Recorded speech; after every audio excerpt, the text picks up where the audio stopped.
2 जून 1947 जब दिल्ली के एक कमरे में करीब दर्जन भर लोग मिलकर करोड़ों लोगों का भविष्य लिखने जा रहे थे। करीब 1.5 दशक से मुस्लिम लीग जिस पाकिस्तान की रट लगा रही थी, वो आज कागजों में उनके सामने सच होने जा रहा था। सिर्फ 2 हफ्तों में भारत के खंडित होने की योजना पर मोहर लग गई। भगवान राम के बेटे लव का बसाया लाहौर, ढाकेश्वरी माता का तीर्थ ढाका, गुरु नानक देव जी का जन्म स्थान ननकाना अब 2 टुकड़ों में बंटने जा रहा था।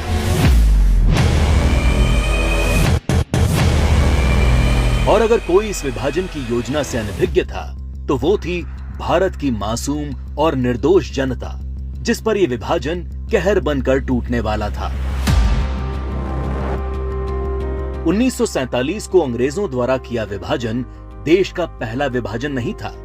अंग्रेज इससे पहले 1905 में भी बंगाल का विभाजन कर चुके थे, लेकिन उस विभाजन का पहले बंगाल में और फिर पूरे देश में इतना मुखर विरोध हुआ कि अंग्रेजों को 1911 में अपना फैसला वापस लेना पड़ा था।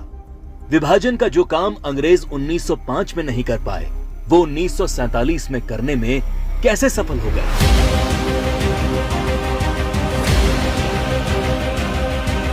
तो जो बात 1905 के बंगाल को 1947 के भारत से अलग बनाती है, वो है कांग्रेस पार्टी, मुस्लिम लीग और भारतीय कम्युनिस्ट। 1905 में बंगाल विभाजन के विरोध के बीच ही 1906 में मुस्लिम लीग का जन्म संयुक्त बंगाल के ढाका में हुआ।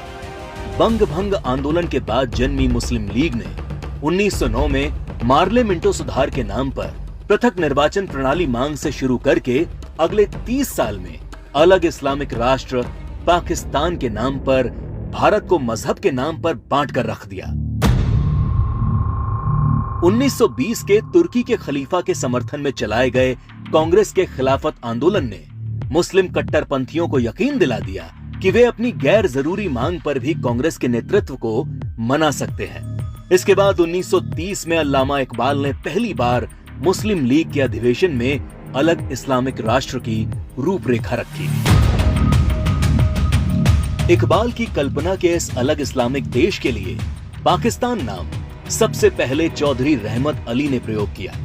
जब 1933 के तीसरे गोलमेज सम्मेलन में चौधरी रहमत अली ने पाकिस्तान अभी नहीं तो कभी नहीं नाम के पर्चे बांटे और करीब 7 साल बाद 1940 में लाहौर अधिवेशन में मुस्लिम लीग ने पहली बार पाकिस्तान नाम के अलग इस्लामिक देश का प्रस्ताव पास किया और 1947 में 10 लाख लोगों की लाश पर चढ़कर एक अलग इस्लामिक देश बना लिया।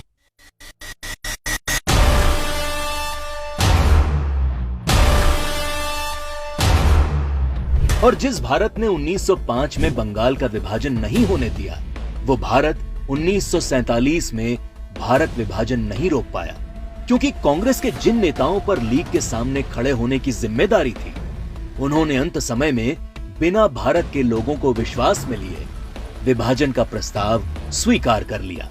देश तोड़ने के इस खेल में एक हिस्सा भारत के कम्युनिस्टों ने भी निभाया, जब कम्युनिस्ट नेताओं ने भारत को 14 राष्ट्रों का समूह बताते हुए भारत विभाजन को मुस्लिम राष्ट्र के आत्मनिर्णय का अधिकार बता दिया। साल 1945 में अग्रणी कम्युनिस्ट सिद्धांतकार कॉमरेड जी अधिकारी ने मुस्लिम लीग की मांग को न्याय संगत बताते हुए एक थीसिस दी। उनके शब्दों में 1940 से कम्युनिस्ट पार्टी ने यह देखना शुरू कर दिया कि तथाकथित सांप्रदायिक समस्या वास्तव में बढ़ती राष्ट्रीयताओं की समस्या है, जिसे आत्मनिर्णय के अधिकार के माध्यम से हल किया जा सकता है। यदि हम इसके प्रगतिशील सार को देखें, तो पाकिस्तान की मांग वास्तव में पंजाब, पठान, सिंध, बलूचिस्तान और पूर्वी प्रांतों की मुस्लिम राष्ट्रीयताओं के क्षेत्रों के आत्मनिर्णय के अधिकार की मांग है। जब देश का विभाजन हकीकत बनना तय हो गया, तब सर रेडक्लिफ को भारत और पाकिस्तान की सरहद तय करने की जिम्मेदारी सौंपी गई। रेडक्लिफ इससे पहले कभी भारत नहीं आए थे। उन्हें भारत की सांस्कृतिक विरासत, सभ्यता, मूल्यों, तीर्थों के विषय में कोई जानकारी नहीं थी। 3 सप्ताह में तय कर लिया गया कि कौन सा हिस्सा पाकिस्तान कहलाएगा और कौन सा हिस्सा हिंदुस्तान।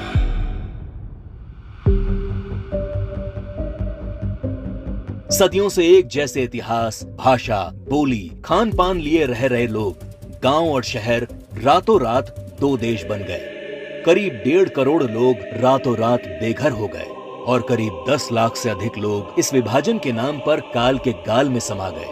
ये विभाजन जिसने आगे चलकर पूर्वी पाकिस्तान में एक नए नरसंहार को जन्म दिया। शहर के शहर रातों रात खंडर में बदल गए। शहर दर शहर दंगे और आगजनी शुरू हो गई।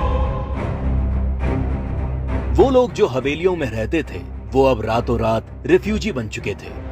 अपना सब कुछ लुटाकर लोग सड़ी गर्मी और बरसात में मीलों तक फैले काफिले हजारों की तादाद में अपनी जान बचाकर चले आ रहे थे। सबसे बुरा हाल महिलाओं का हुआ, जिन्हें इस विभाजन की सबसे क्रूर कीमत चुकानी पड़ी। सैकड़ों महिलाओं का अपहरण और बलात्कार किया गया।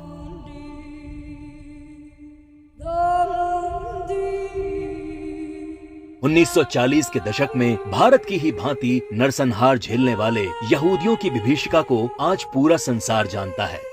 27 जनवरी को आज पूरा विश्व होलोकास्ट दिवस के तौर पर मनाता है।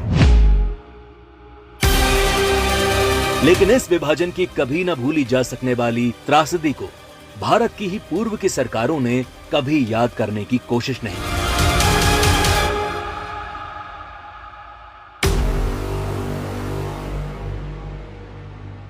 विभाजन विभीषिका दिवस 14 अगस्त का दिन विभाजन विभीषिका का स्मरण करने का दिन है।